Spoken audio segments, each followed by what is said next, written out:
بسم الله الرحمن الرحيم. أتمنى أن هذا الفيديو يوصل الشيخ تميم الحمد الثانية حفظه الله أمير دولة قطر. سموك أنا مستشار بوزارة الخارجية اسمي حمد راشد محمد الجفال النعيمي. تظلمت على قرار وزير الخارجية لأن تأخر ترغيتي لمدة 8 سنوات. رقم واحد، أنا 8 سنوات هذه تقييمي امتياز، منها سنتين 99%. رقم ثلاثة، ليش تأخرت؟ لأني أنا كسبت قضية قبل على وزارة الخارجية ونشرتها في جريدة الشرق القطرية. سموك أنا ما سويت شيء خطأ، أنا سويت 3 أشياء. رقم واحد، مسؤول يتكلم في سمو الأمير الوالد كلمة سوء رديت عليه، هذا رقم واحد. رقم اثنين، ابن مسؤول كتبت فيه تقرير وطالبتني وزارة الخارجية أن تسحب التقرير ورفضت، علما بأن ابن المسؤول هذا أهان قطر. وفي نفس الشهر ألغى القبض عليه في إحدى الدول المجاورة، 2 سنين مسجون ابن المسؤول هذا.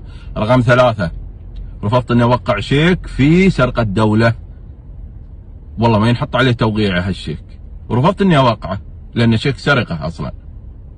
رقم 4، دفعت من جيبي الخاص عشان الم فضيحة عن قطر، واطلق شنب في الوزارة يقدر يقول لي لا، يواجهني قدام سموك.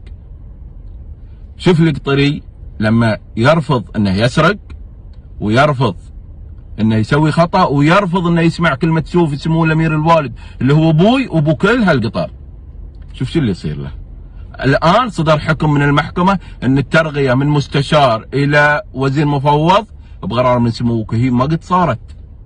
حتى القاضي انا اسمي حمد راشد محمد الجفال النعيمي كتب في الحكم ان السيد اللي هو انا ناصر صقر الجبر النعيمي غير اسمي كامل.